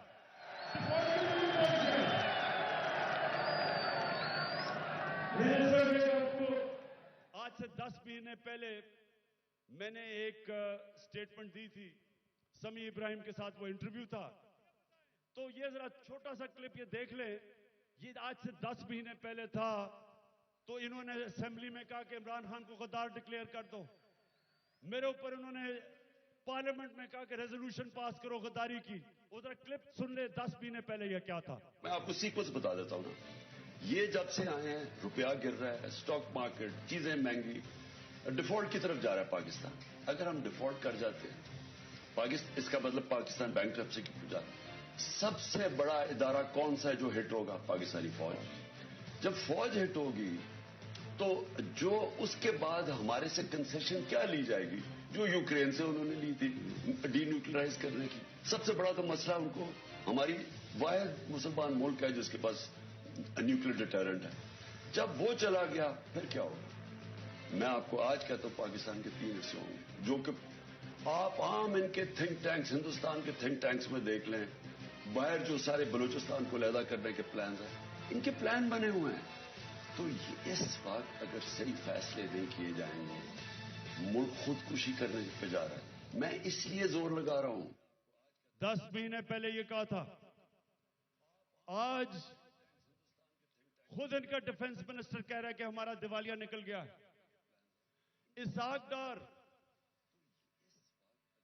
सेनेट के अंदर कहता है कि हमें आईएमएफ कह रही है कि जो हमारा लॉन्ग रेंज मिसाइल प्रोग्राम है उसको रोको। आईएमएफ ने कहा, हमने नहीं कहा। तो मेरे पाकिस्तानियों आज गौर से सुन लें। जब एक कौम माशी तौर पे जब वो गिरती है तो जैसे ही वो गिरती है उसकी नेशनल सिक्योरिटी मुतासिर होती है। जब सोवियत यूनियन दुनिया की दूसरी बड़ी ताकत, सबसे बड़ी फौज, लेकिन जब माशी तौर पे वो गिरा तो वो टूट गया। हम भी आज उधर खड़े हैं। अगर हमने अभी जो मैं ये अब अगली बात आपसे करना चाहता हूं कि अगर मैं अपनी एस्टैब्लिशमेंट इस सारे पाकिस्तानियों को बताना चाहता हूं कि अगर अभी हमने इस मुल्क को ना संभाला, ये सबके हाथ से निकल जाएगा। मैं आज अभी आपको अपना प्रोग्राम देने लगा हूं 10 पॉइंट का कि मैं आगे क्या, कैसे हमने मुल्क को निकालना है। तो मैं उससे पहले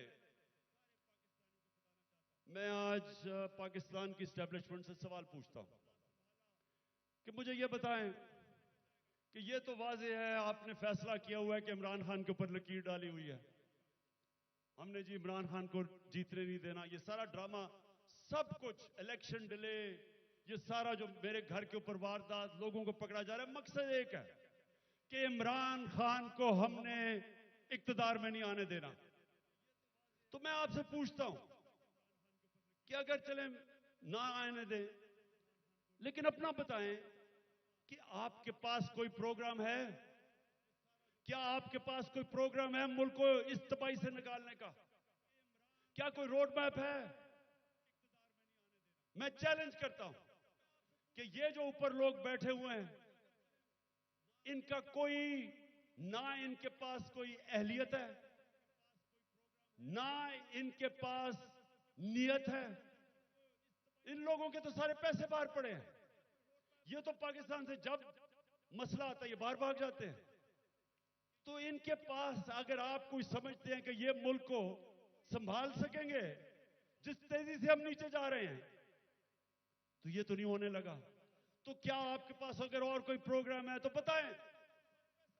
अगर आप मुझे आज ये कह दें कि हमारे पास ये प्रोग्राम है, इससे मुल्क उठ जाएगा और इसलिए इमरान खान आपको नहीं आना चाहिए, मैं कहूंगा ठीक है, मैं अपने मुल्क के लिए पॉलिटिक्स कर रहा हूं, मुझे कोई क्या दे सकता है कोई, तो मैं ठीक है, लेकिन मुझे बताएं कि क्या प्रोग्राम है, क्योंकि मुझे पता है किसी के पास कोई प्रोग्राम नहीं है। प्रोग्राम अब ये मैं आपको बताने लगा हूं क्या है पाकिस्तान को। जिधर आज पाकिस्तान पहुंच गया, कोई आसान रास्ता नहीं है इसको इस मुश्किल से निकालने का। अब सारे मुश्किल फैसले हैं, लेकिन मुश्किल फैसले वो कर सकता है जिसके पास पब्लिक मैंडेट हो, जो इलेक्शन से पब्लिक की वोट के जरिए आया हो, जिसको पब्लिक जिस पे एतमाद करे, वो बड़े बड़े फैसले करेगा। वो इस मुल्क को जब तक एक वो जमात जो गवर्नमेंट में आएगी पब्लिक के मैंडेट से, पब्लिक की वोट से, वो पहला कदम होगा, क्योंकि जब एक 5 साल के लिए हुकूमत आएगी तो लोगों को, बिजनेस कम्युनिटी को एतमाद होगा कि पॉलिटिकल स्टेबिलिटी आ गई है। उसके बाद अगला स्टेप होगा। और मैं आज आपको बताऊं कि हमारा मसला क्या है।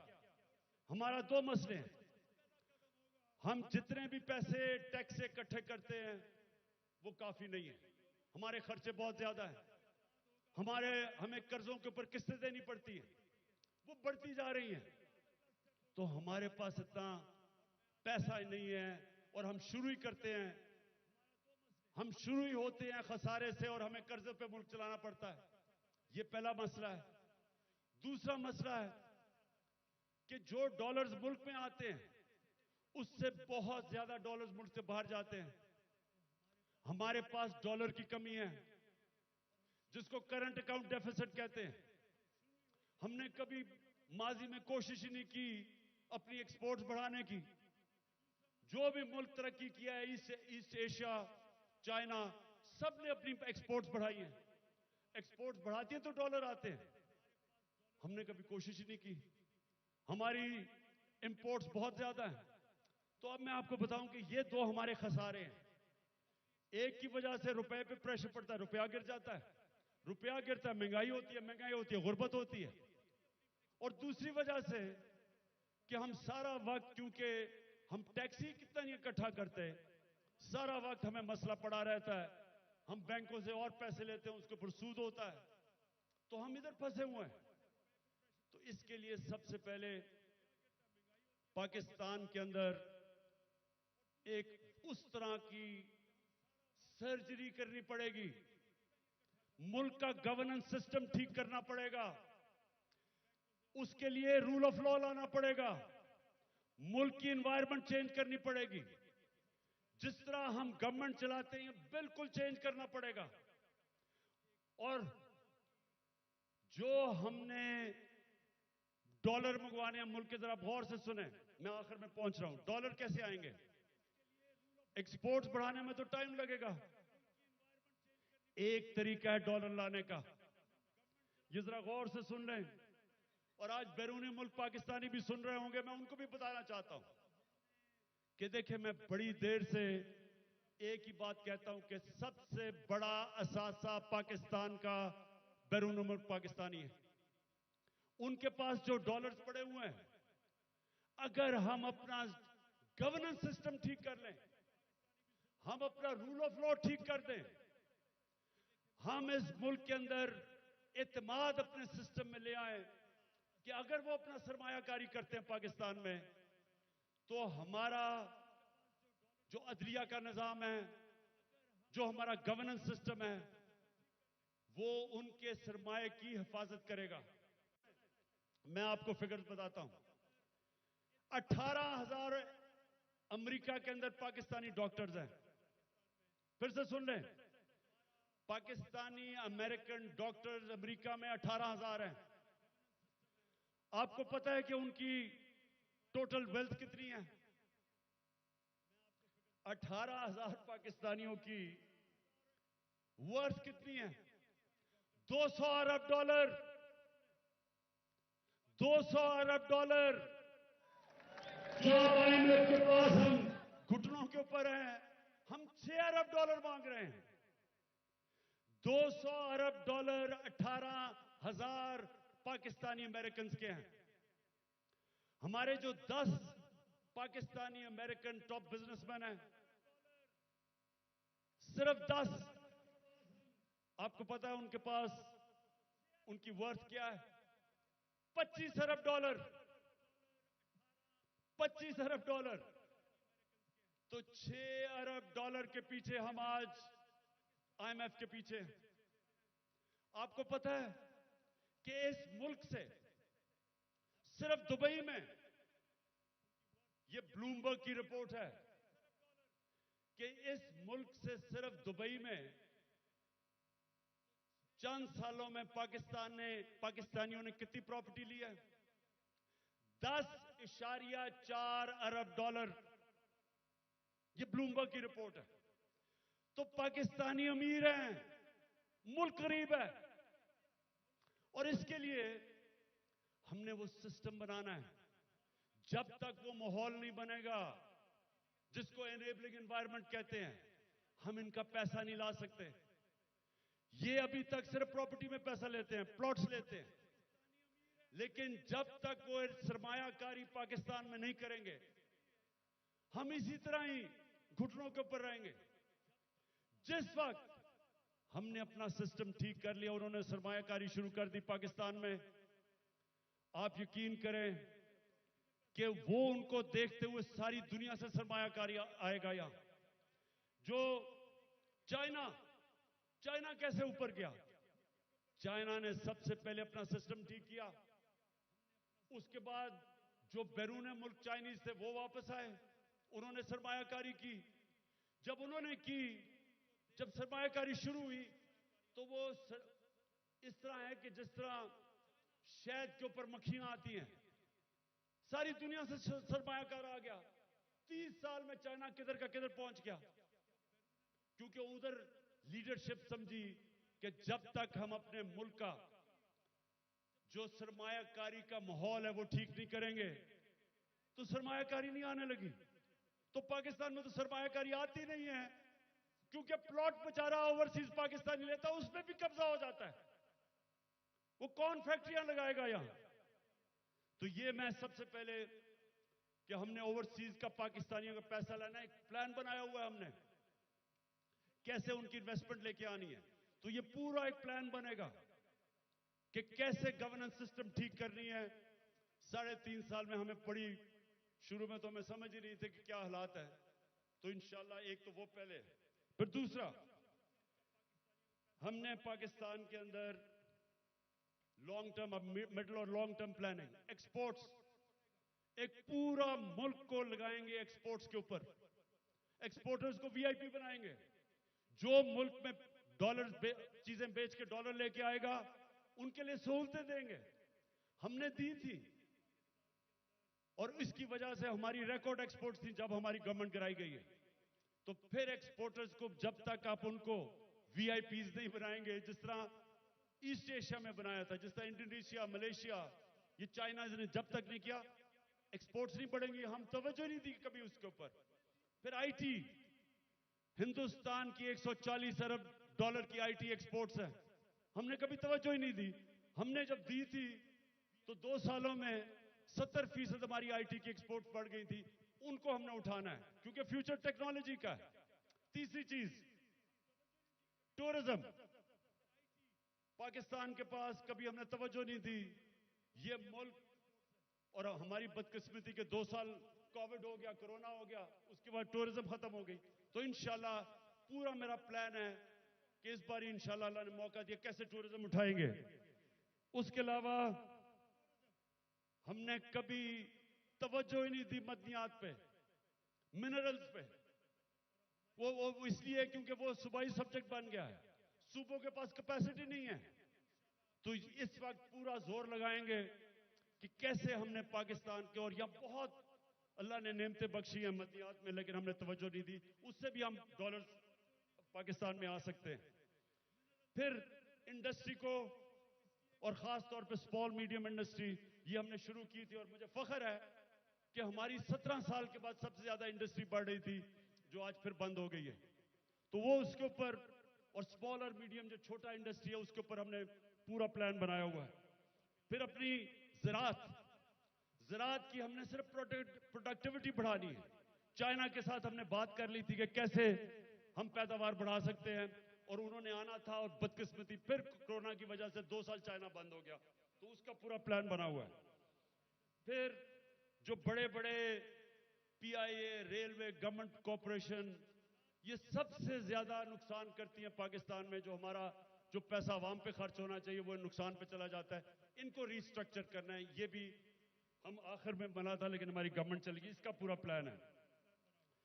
और फिर कैसे हमने अपना टैक्स कलेक्शन बढ़ाना है। अब ये जरा सुन लें, इस वक्त 22 करोड़ पाकिस्तानियों में सिर्फ 25 लाख टैक्स देने वाले हैं। 22 करोड़ पाकिस्तानियों में 25 लाख टैक्स देने वाले हैं। हमने नादरा के साथ मिलकर आइडेंटिफाई किए 4 करोड़ टैक्स देने वाले, उनके हमने टेक्नोलॉजी का इस्तेमाल करके हमने पता चलवाया कि इतने ज्यादा टैक्स पे हैं जो पैसे नहीं देते।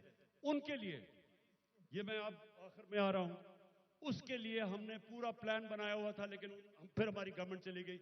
लेकिन जब तक हम अपना टैक्स बेस नहीं बढ़ाएंगे, जब तक हमारा टैक्स नहीं बढ़ेगा, मुल्क आगे नहीं चल सकता।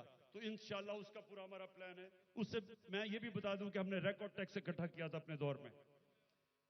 और फिर मनी लॉन्ड्रिंग, ये देखें हमारी जो एलीट है मुल्क की, शायद ही किसी मुल्क में ऐसे हो कि सारी एलीट जो पैसा होता है वो बाहर भेज देती है। प्रॉपर्टीज इनकी बाहर हैं, जिस तरह मैंने दुबई में बताया, लंदन, सारी दुनिया में। तो और ये चोरी का पैसा होता है। तो जब तक हम इसको कंट्रोल नहीं करेंगे, और ये होगा रूल ऑफ लॉ से, जितना हम अपना कानून तकड़ा करेंगे, हम इतना पैसा हमारा मुल्क से बाहर चला जाता है, डॉलर्स बाहर चले जाते हैं चोरी के, हमने वो रोकना है।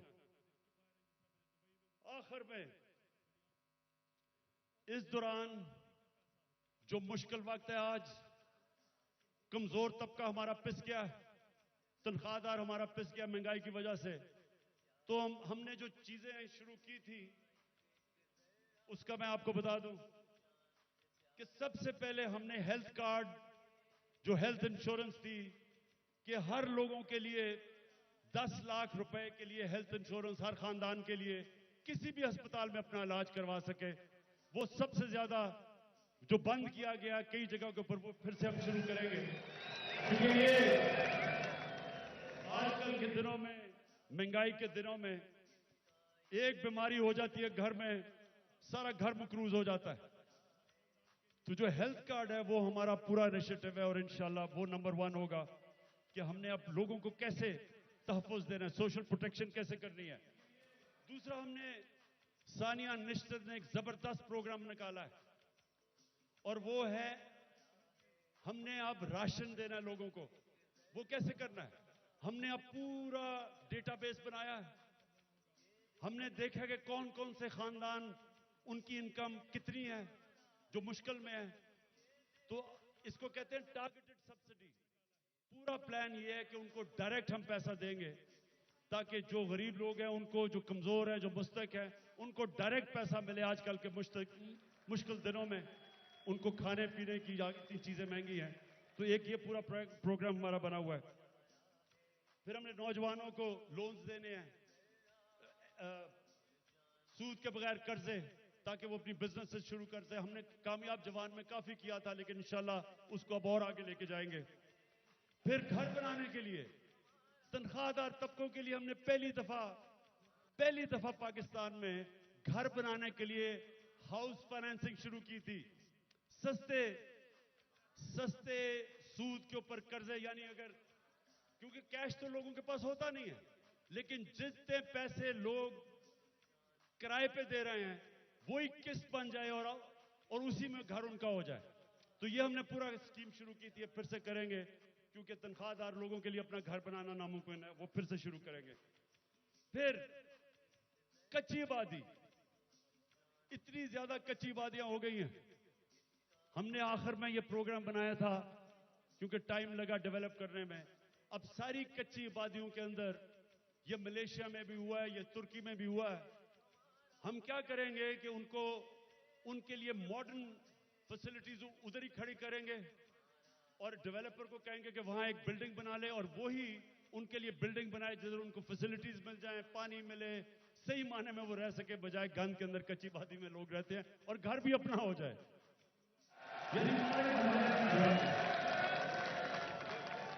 ये मेरा बड़ा देर से प्रोग्राम था, इस्लामाबाद में हम शुरू करने लगे थे लेकिन देर हो गई। बाजवा साहब को इमरान खान बड़ा खतरनाक लग रहा था इसलिए उसने काम कर दिया। हमने कैसे लोगों को रोजगार देना है? अगर ये फैसला आपके पास वो रेडी वालों के लिए जो हमने किया था वो जरा दिखा दें लोगों को। हमने फैसला किया कि देखें हम रोजगार तो दे नहीं सकते लोगों को, तो हमने लोगों के लिए रेडियां बनाई। इस्लामाबाद में एक्सपेरिमेंट शुरू किया कि उनको बजाय लोग तंग करें, कोई उनको कॉर्पोरेशन वाले लोग उठा दें, कोई पैसे ले ले, जो छाबड़ियां लगाते हैं, तो हमने उनके लिए जबरदस्त रेडियां बनाई, उनको एक जगह दी ताकि वो अपनी रोजी कमा सके। G11 मरकज हाई के पास जा रहे हैं, रेडी पान यहाँ पर साफ प्रोग्राम के तहत।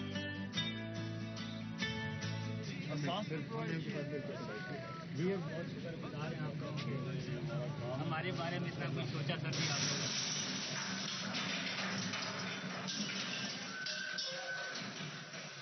जुल्म कर रहे हैं गरीब बंदों के साथ, जुल्म। हमारी गवर्नमेंट गई, जैसे हमारी गवर्नमेंट गई उनको हमने अच्छी भली रेडिया बना के दी, वो बेचारे अपने रोजी कमाना शुरू हुए। ये इंपोर्टेड हुकूमत ने वो सारी रेडिया आपके सामने खत्म की। देखिए न्यूयॉर्क आप जाएं, पता नहीं कितने आप में से लोग गए हैं, वहां हर जगह पे उन्होंने अपनी अपनी स्टॉल्स लगाए होते हैं सड़कों के ऊपर और रोजगार कमा रहे होते हैं, उनको इजाजत होती है। हम क्यों नहीं करते? वो बेचारे पॉश एरियाज के अंदर, इस्लामाबाद के ब्लू एरिया में नहीं जी, वो खास कोई लोगों का इलाका है जिधर बेचारा आम आदमी रोजी नहीं कमा सकता। तो इसके ऊपर भी इंशाल्लाह अब हमने प्लान बनाया हुआ कि सारे पाकिस्तान में आम लोगों को मौका दें, अपनी जगह बनाएं ताकि रोजी कमा सके, बच्चे पाल सके।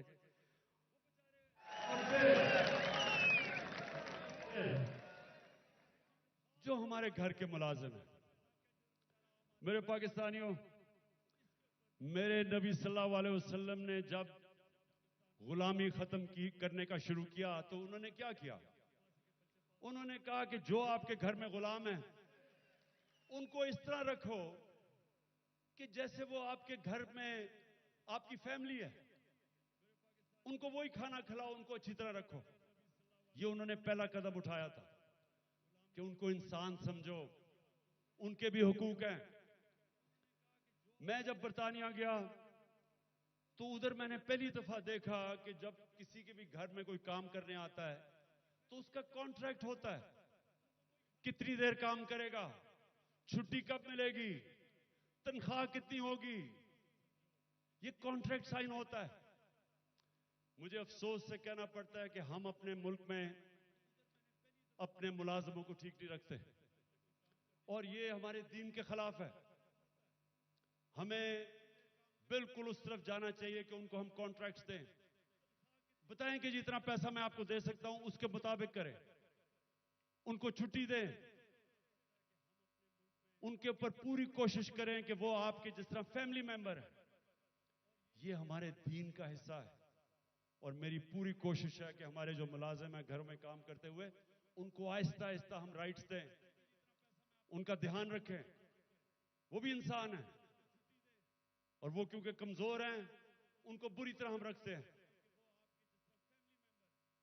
और जिन मुल्कों को हम काफिर कहते हैं या हमारे दीन के नहीं हैं, आप हैरान होंगे कि कितनी इंसानियत है उनमें अपने मुलाजमों के लिए।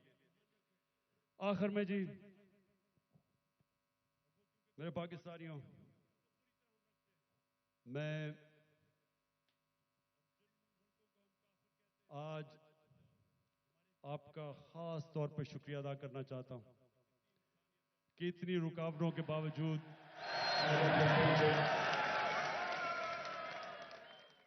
मैं आज फिर से अपने मुल्क में जो इस वक्त ताकत में है उन सबको पैगाम देना चाहता हूं कि देखें, जिस तरफ हमारा मुल्क जा रहा है, मैं फिर से कहता हूं, मुझे खौफ है कि ये उधर पहुंच जाएगा जिधर कोई भी इसको रोक नहीं सकेगा। इंडस्ट्री बंद हो रही है, महंगाई बढ़ती जा रही है, एक्सपोर्ट्स गिर रही हैं, जो बाहर से पाकिस्तानी रेमिटेंसेस भेजते हैं वो कम हो रही हैं। अब इंडस्ट्री बंद होगी तो टैक्स कलेक्शन कम हो जाएगी। तो क्या इनका सिर्फ इस वक्त तो एक ही है कि कहीं से कर्जा मिल जाए। कर्जे बढ़ते जा रहे हैं, आमदनी सुकड़ती जा रही है। एक घर जब उसमें मुश्किल वक्त आता है, उसके ऊपर कर्जा चढ़ जाता है, तो वो क्या करता है? वो अपने खर्चे कम करता है, अपनी आमदनी बढ़ाने की कोशिश करता है।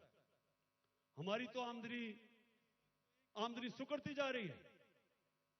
तो मैं आज सबको कहना चाहता हूं कि अगर आप मुझे यह बता दें कि इस दलदल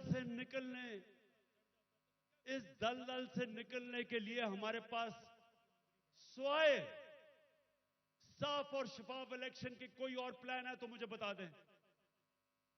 और कोई आपके पास प्रोग्राम नहीं है। इस वक्त सिर्फ प्रोग्राम बना हुआ है कि इमरान खान को बाहर कैसे करना है। फिर से मैं कहता हूं, कोई तो आपके पास प्रोग्राम होगा।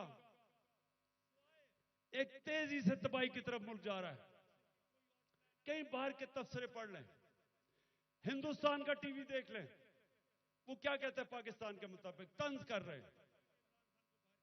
लेकिन हम सिर्फ यहां सारे जो साहिब इख्तिदार हैं, बस एक ही ज़हन में है कि जी इमरान खान को बाहर कैसे रखना है।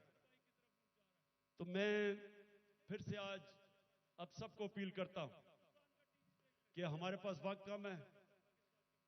मुझे कहते हैं जी इलेक्शन डिले कर दें अक्टूबर तक। मुझे एक चीज बता दें कि अक्टूबर में इलेक्शन करवाने से मुल्क को क्या फायदा होगा। मुझे यह कन्विंस कर दें कि अगर इलेक्शन डिले होता है तो मुल्क तब तक संभल जाएगा। मुल्क तो नीचे जा रहा है, हल कोई है नहीं, लेकिन सिर्फ इसलिए कि डरे हुए हारने से इलेक्शन नहीं करवाना। तो मैं अपनी सारी कौम को भी आज कहना चाहता हूं कि पाकिस्तानियों, आपने याद रखना है कि आपने किसी सूरत जालिम के सामने सर नहीं झुकाना। आपने अपनी आजादी के लिए ये जो खौफ का बुत है इसको तोड़ना है। ये जो पकड़ धकड़ तशद्दुद करना, रेंजर्स ले आए कि जी पुलिस नहीं तो रेंजर्स आ जाएं, क्या इससे मुल्क ठीक हो जाएगा? क्या इससे लोग डर जाएंगे? लोगों ने नहीं अब डरना। ये जितना आप ये जुल्म करेंगे, लोगों की नफरतें बढ़ेंगी। जो निकलता है, जिसको आप तशद्दुद करके जब वो निकलता है, उसके अंदर नफरत भरी होती है।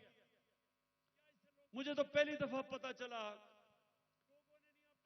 कि जब मुझे एक बलूचिस्तान में मिनिस्टर ने कहा, उसने कहा इमरान खान, खुदा के वास्ते अपने लोगों को बताओ कि ये जो हमारे लोगों को पकड़ के तशद्दुद टॉर्चर करते हैं, वो जब वापस जाता है सारा का सारा गांव खिलाफ हो जाता है। वो कहते हैं जब वो उसकी, जिस तरह उस बेचारे को जिले शाह को कत्ल किया, अगर कत्ल करते हैं, जब उसकी जो डेड बॉडी मिलती है, फिर सब के खिलाफ हो जाते हैं। ये तो कहता सारी कौम को खिलाफ कर रहे हो। कभी ये भी तरीका है कि इंसानों को भेड़ बकरियों की तरह डंडे मार के लाइन में करो? इंसान ऐसे नहीं होते। इंसान को समझाना पड़ता है। दिल और दिमाग की जंग होती है। ये डंडे से कोई आज तक नहीं ठीक हुआ। और ये जो खौफ फैलाया हुआ है कि जी हम ये कर देंगे, हम आपको ये मार देंगे, हमने ये कर दिया, फिर से हमला होने लगा है।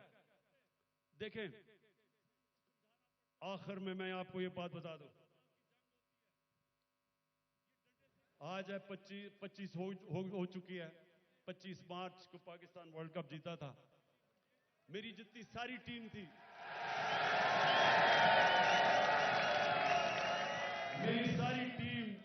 और वो अभी सारे लोग क्रिकेट के ऊपर बातचीत करते हैं, कभी उनसे पूछें, सारी टीम दिल हार चुकी थी। सबका क्या था, हम इतना बुरा हमारा हालात थे, सबने कहा कि हम नहीं जीत सकते। अभी भी किसी टीम वालों से पूछ लें, एक आदमी था जो कहता था अभी हम जीतेंगे, और वो आपके सामने खड़ा है।